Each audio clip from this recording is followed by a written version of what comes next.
Hola, ¿qué tal? Bienvenidos una semana más al despacho de Pedro Beltrán. Aquí nos encontramos después del parón vacacional para retomar un programa que pensamos que es del interés público. En este programa, como saben ustedes, abordamos temas jurídicos que, pues que a ustedes les pueden ser de utilidad en un momento dado. Hoy vamos a hablar de uno que además, desgraciadamente, está absolutamente de actualidad. Hoy vamos a hablar de hipotecas y vamos a hablar de embargos. Todo el mundo, o prácticamente todo el mundo, tenemos una hipoteca y un elevado porcentaje de la población en este momento tiene un embargo. Así que hemos considerado que era un tema de interés y, por tanto, vamos a abordarlo hoy con el personal experto del despacho de Pedro Beltrán. Comenzamos con Cecilia Santangelo, ella es abogada del despacho de Pedro Beltrán. Cecilia, ¿qué tal? Buenas noches, Anabel, ¿qué tal? Bueno, pues comencemos por lo más sencillo, explicarle a los telespectadores cuál es la diferencia entre una hipoteca y un embargo. Vale, yo quería matizar qué es la hipoteca y qué es el embargo, porque son dos conceptos diferentes que la gente tiende a confundir. Muchas veces dice, se me ha embargado mi casa, y esto no es así. Tú cuando compras una casa, lo habitual es que se haga un préstamo hipotecario, ¿vale? Sí. En cambio el embargo es, y eso era la hipoteca en sí. En cambio el embargo es una declaración judicial por la que el juez me embarga ciertos bienes de valor económico importante para saldar una deuda que no tiene nada que ver con una vivienda. ¿Vale? La diferencia también, importante, para diferenciar tanto hipoteca y embargo, es que la hipoteca es de carácter voluntario. Es decir, yo voy al notario, ¿vale?, y firmo la hipoteca y se anota directamente en el registro. Sí. En cambio, el embargo no es así, el embargo no es voluntario, obviamente. Claro. Es algo que es forzado, una ejecución forzosa.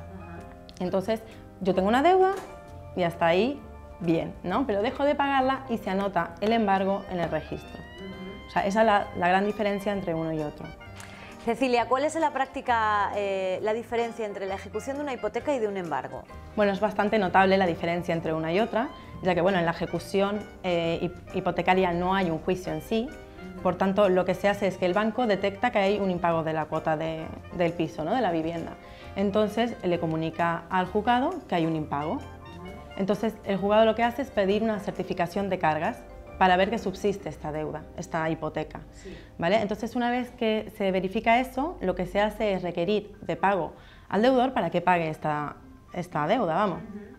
¿Qué pasa? Que no va a pagar el deudor, porque si no ha tenido dinero anteriormente para pagar, obviamente ahora no va a poder pagar. Claro. Además de eso, es importante destacar que ya no solo se le va a pedir la deuda, la cuota impagada, sino que se le va a solicitar que pague el préstamo completo. Claro. Por tanto, ya sí que no va a poder pagar en absoluto.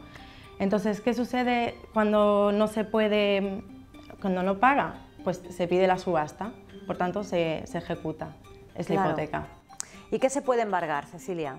¿Qué se puede embargar? Sí. Todo, prácticamente todo se puede embargar, menos lo que dice la ley, que es inembargable. ¿Qué dice la ley que es inembargable? El hecho conyugal. Lo demás se puede embargar absolutamente todo. Cuentas corrientes, la vivienda en sí, es súper sencillo. Ajá. ¿Se puede embargar un coche también? Sí, un coche se puede embargar, lo que pasa es que tú no notas el embargo, realmente.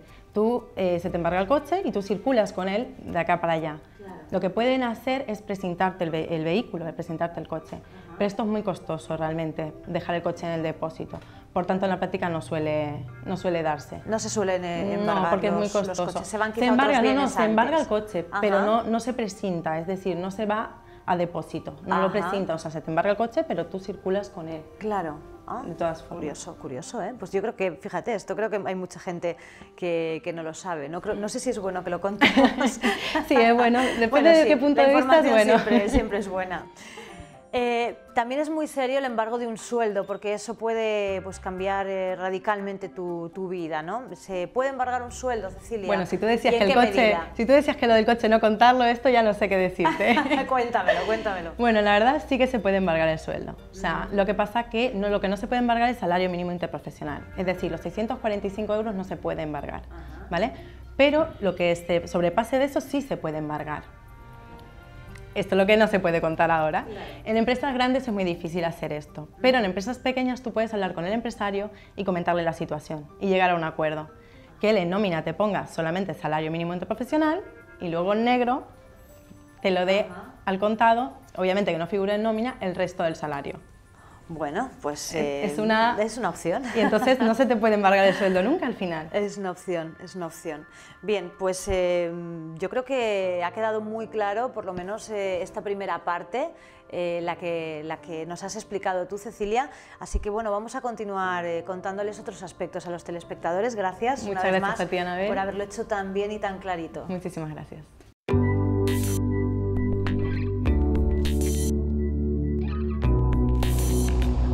Pues estamos ahora con Asunción Valero, abogada del despacho de Pedro Beltrán, y con ella vamos a seguir con este tema que pensamos, repetimos, que les interesa muchísimo. ¿En qué consiste, Asun, la ejecución hipotecaria? Te explico un poquito. Bueno, ejecución hipotecaria. Yo creo que hace 5 años a lo mejor la gente este término no lo había oído en su vida, o muy poco, pero desgraciadamente hoy en día pues lo conoce más gente, yo creo, que nosotros, el término de ejecución hipotecaria, porque sale mucho en las noticias.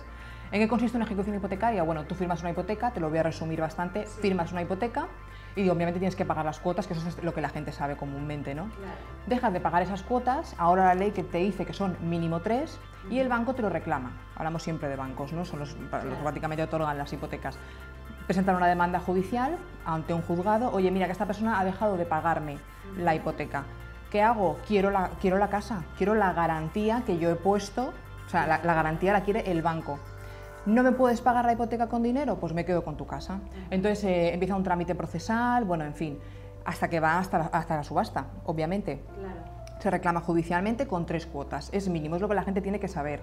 Ahora se tienen que respetar 3 cuotas mínimas, con una no pueden reclamarte judicialmente el banco, puedes ir manteniéndolo.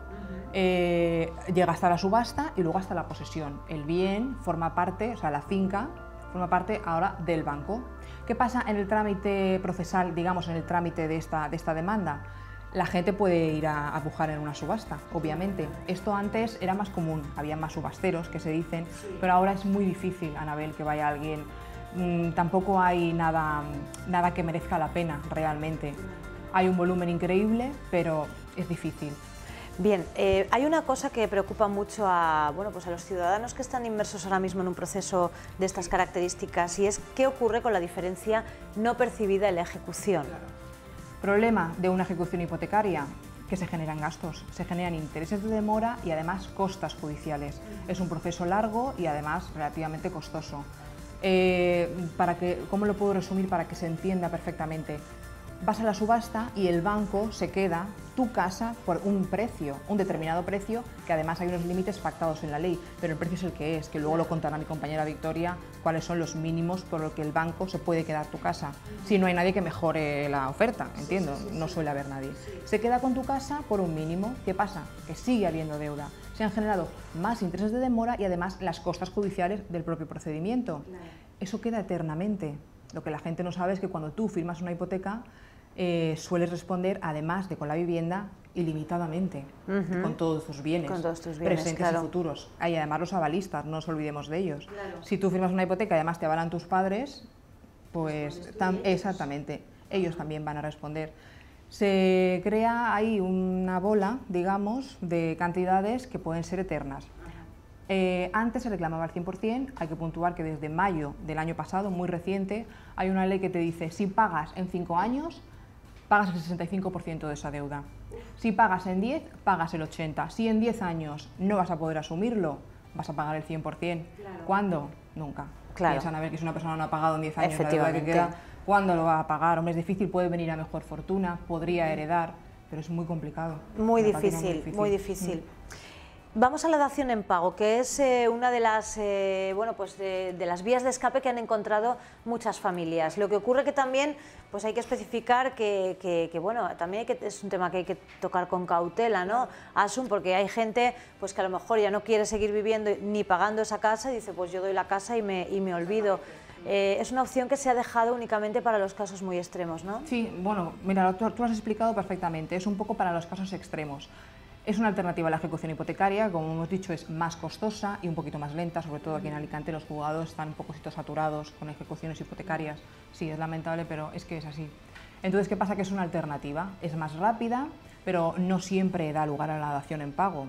Yo creo que también, como te he dicho antes, la gente sabrá mejor que nosotros lo que es una dación en pago. Te doy la casa porque no puedo pagarte, no te puedo pagar y yo te la doy. se la doy al acreedor, se la doy al banco. ¿Requisitos para cogerla? Bueno, son varios. O sea, el banco no está obligado realmente a aceptar esa dación en pago de la deuda. Claro. Tiene que cumplir unos requisitos, que la familia se encuentre en un umbral de pobreza, que sea una vivienda habitual, nos sirven locales, que la renta de la familia sea mínima. Tú lo justificas y te puedes acoger a esa dación en pago. Exactamente, porque esto hay que puntualizarlo también porque no es de toda la vida lo de la dación en pago, claro, con estos requisitos. Anteriormente la ley hipotecaria también contemplaba la dación en pago, pero tenía que estar de acuerdo ambas partes, tanto el deudor como el banco. ¿Qué pasa? Que el banco normalmente no firmaba daciones en pago, era más reacio. Ahora, con una ley que salió en concreto, un Real Decreto de marzo del 2012, sí que te da estos requisitos, tú le dices al banco, oye, que yo los cumplo, y sí que puedes acogerte y solicitar la dación en pago. Claro. En el caso de la dación en pago, Asun, a mí me parece importante resaltar que quizá la notable diferencia es que cuando tú entregas una vivienda en dación en pago, quedas libre de deudas. No hay una diferencia que tú tengas con el precio de tasación y que tú tengas que ir pagando aunque no tengas vivienda, sino que con la dación en pago quedas en paz. La dación en pago se entrega de mi vivienda contra finiquito, Anabel. Es decir, yo te la doy, está claro que has perdido todo lo que ya has entregado. Imagínate que llevas asumiendo tu hipoteca durante 5, 6, 7, hasta 10 años. Te olvidas, eso ya lo has perdido, pero por lo menos te liberas de esa responsabilidad ilimitada y por los años de pagar el resto de la deuda, que normalmente ahora con la depreciación de la vivienda, ten en cuenta que vas a tener que seguir pagando, porque el banco con tu casa no va a cubrir la deuda. Y luego aparte los avalistas, si metes a familiares, es que es complicado. O sea, negociar una dación en pago es una vía. Hoy en día, bueno, los bancos hay que proponerlo, también es importante que no tenga la finca embargos posteriores, Anabel, porque si yo me quedo con tu casa, la paso de mi propiedad, la pongo en el registro a mi nombre y me das la posesión, entrega de llaves, ¿qué pasa? ¿Que tengo más acreedores por detrás? Aparte de la hipoteca que no me puedes pagar, tengo un embargo de suma, un embargo de otro banco, es lo que hablaba mi compañera antes. Sí, es pasarle un problema al banco, claro, que quizá eso dificulta el proceso y el hecho de que el banco se decida o no. Eso tiene que estudiarlo el banco. A ver, es una alternativa más rápida, pero bueno. Bien, pues nos queda clara esta parte de la dación en pago, una opción que muchas familias están buscando en este momento. Gracias, Asun, como siempre.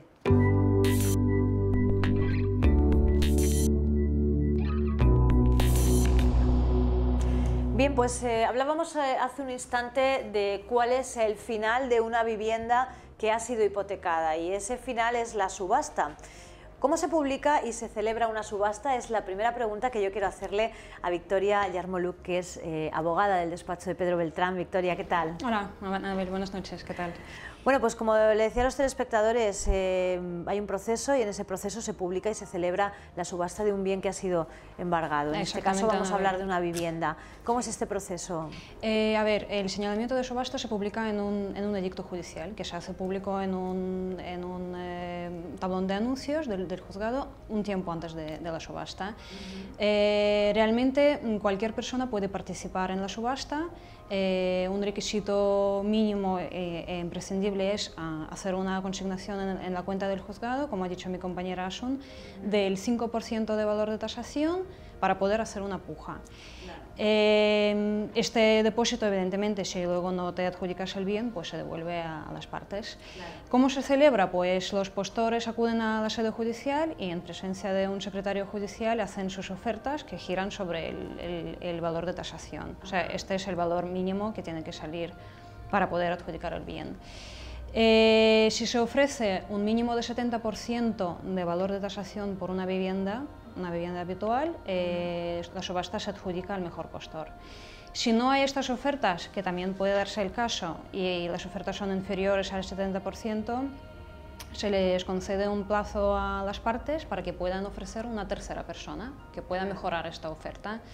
¿Qué pasa si no hay ninguna mejor oferta? Pues que hay que valorar las posibilidades que existen. Si es una vivienda no habitual, existe la posibilidad de adjudicarla por el 50% de valor de tasación o por un importe mínimo que deba cubrir la deuda principal más lo presupuestado para los intereses y costas judiciales. ¿Cuáles son estos tipos mínimos? Anabel, con la última modificación en la ley, que sabes que hemos tenido mucha polémica, muchas modificaciones, el importe mínimo por una vivienda no habitual se mantiene en el 50%.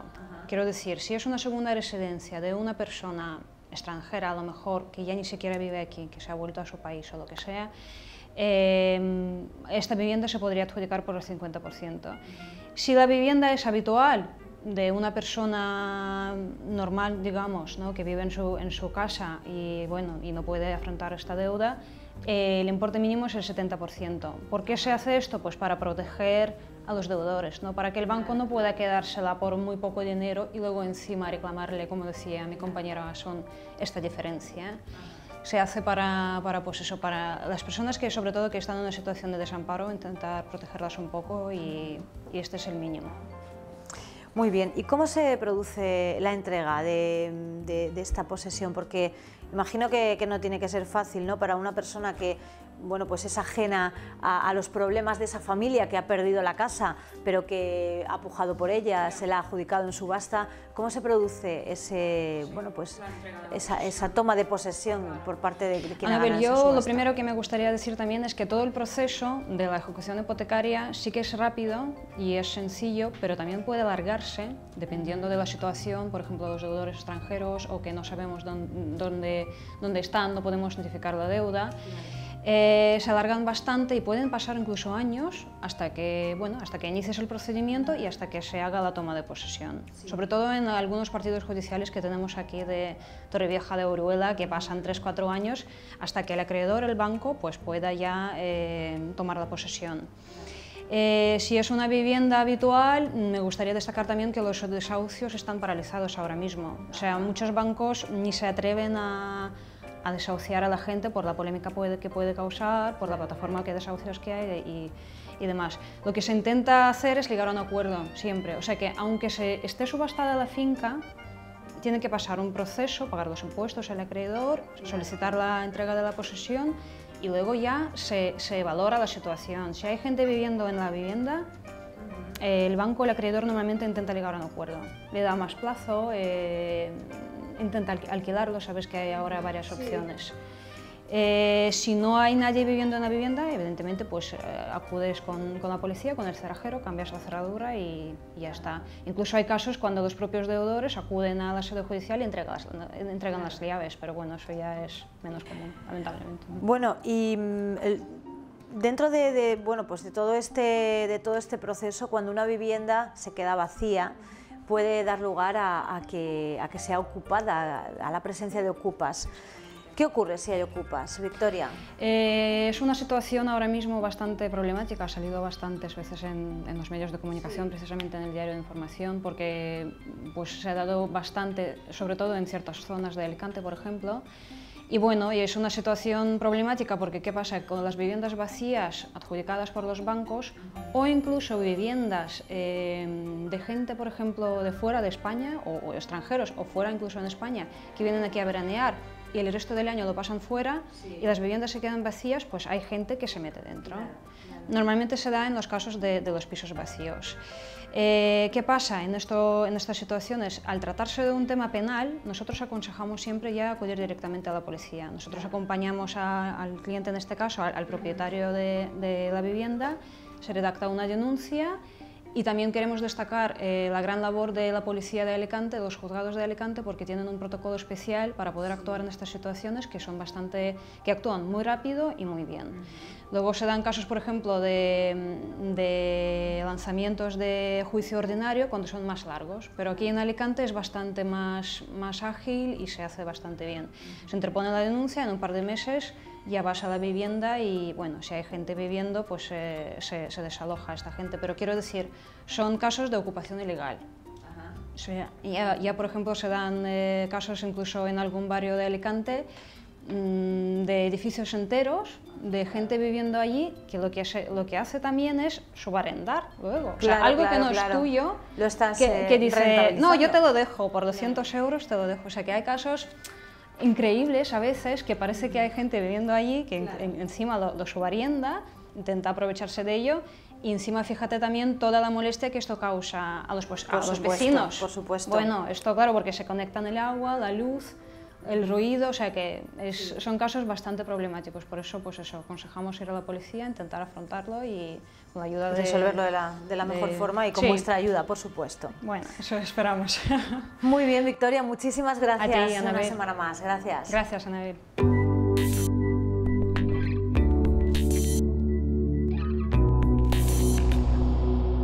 Bien, pues llegamos al tramo final de nuestro programa y como siempre lo hacemos con Pedro Beltrán. Pedro, ¿qué tal? Muy bien, buenas noches. Muchas gracias por venir a nuestro despacho una vez más. Gracias. Encantada de volver después de las vacaciones, con las pilas cargadas, tanto vosotros como yo. Así estamos. Y bueno, vamos a aprovechar esta temporada. Seguro que sí. Como se merece. Pedro, hoy hemos tratado un tema polémico, un tema delicado, un tema que afecta a muchas familias. Familias que acuden a vosotros como abogados, muchas veces desesperadas y buscando una solución a ese problema. A veces, bueno, pues esas familias vienen con un panorama muy negro, porque los bancos se lo han puesto muy negro, porque, en fin, tienen realmente ese problema, existe. Pero vosotros los abogados tenéis la capacidad de poder ayudarles a solucionar el problema y si no se puede solucionar en ese momento, quizá pues a alargarlo un poco en el tiempo, ¿no? Digamos el desenlace. Antes Cecilia comentaba que, bueno, pues que a veces es posible tener un bien aunque esté embargado y seguir usándolo y disfrutándolo. ¿Esto es posible, Pedro? ¿Vosotros cumplís ese papel de ayudar al cliente quizá a que no eluda, pero sí pues tome su tiempo para afrontar este tipo de problemas? Sí, a veces también estamos en los dos lados, quiero decir, porque hay personas que tienen el problema y otras personas que están reclamando deudas, que también es legítimo. Claro. No solamente los bancos reclaman deudas, claro, que le ponemos ese papel exclusivamente a los bancos y además los tenemos asociados ahora con una imagen muy negativa, que no sé hasta qué punto es justa, pero lo cierto es que se asocia a una imagen muy negativa el banco y a cualquier persona que se le debe un dinero. Ha habido un caso muy reciente, que además fue comentado en tu programa, sí, en un debate, sí, sí, en el de los debates de Al cierre, en el que se comentaba un desahucio en Alicante que había ocasionado una gran polémica, una gran conflictividad. Ese desahucio era de un particular, que había alquilado su casa. Es legítimo alquilar casas porque ya no sé, al final uno ya no acaba de saber lo que es legítimo o lo que es ilegítimo, ni tampoco a qué sistema queremos llegar, si queremos llegar a un sistema comunista o qué sistema queremos tener. En ese caso, que era una ejecución, un particular se compró una casa como inversión, con sus ahorros, era la única que tenía además, era una persona mayor y con los ahorros de su vida se había comprado una casa para alquilar. El inquilino no le pagó el alquiler, se dio lugar al desahucio y hubo una gran manifestación y una gran polémica diciendo que no se podía dar ese desahucio, claro, pero ¿dónde vamos a terminar? Por eso quiero decir que estamos en los dos lados, a veces en el que ejecuta y a veces en el ejecutado. ¿Cómo se podría eludir un embargo? Lo primero es pagando. La primera forma es evidentemente pagar. Comprendo que donde no hay, no hay. Hay una frase muy típica en España que dice: el que paga descansa. Yo a veces tengo una mejor. ¿Y el que cobra más? Sí, yo tengo otra mejor, que es que el que no paga descansa más, porque en algún momento realmente es muy complicado pagar y se hace muy complejo. ¿Formas de eludir? Bueno, hay medios para tratar de alargar. La primera es la negociación, la primera es tratar de aplazar el problema. La segunda y fundamental sería tratar en un momento dado de conseguir avalistas, por ejemplo, es decir, un amigo, un familiar, que consiga que se te aplace, porque los bancos, los malos de la película, según algunos, no según mi opinión, están muy ahora en favor de llegar a acuerdos. Están llegando a acuerdos de todo tipo en cuanto se les ofrezca cualquier mínima solución. Entonces la forma es negociar. Y después que efectivamente el embargo a veces no tiene repercusiones prácticas. A ti te sorprendía antes el comentario del coche. Bueno, te embargan el coche, no te lo precintan porque es muy caro, porque hay que llevarlo a un local, hay que pagar los gastos del alquiler después de la estancia del vehículo en ese local, con lo cual no hay precintos en la práctica. Pero hablamos de un embargo como de bienes para pagar una deuda, o hablamos, por ejemplo, de que no se está pagando un coche, no se ha pagado un coche, y entonces la propia financiera presenta una demanda y embarga este coche. Es que normalmente en esos casos ya está embargado anticipadamente, por así decirlo. En la práctica está embargado porque hay una reserva de dominio. Claro. Es decir, cuando una financiera te vende un coche, te lo vende a plazos y ya tiene reserva de dominio, es que el coche realmente no es tuyo. Claro. Es que hay mucha confusión en este tema en España con lo que es mío y lo que no es mío. Aquí nos gusta mucho eso de la propiedad. Es Hablando mío, de eso, Pedro. Yo soy mío, esto es mío, esto es mío. Y el coche no es tuyo hasta que no lo has pagado, es de la financiera.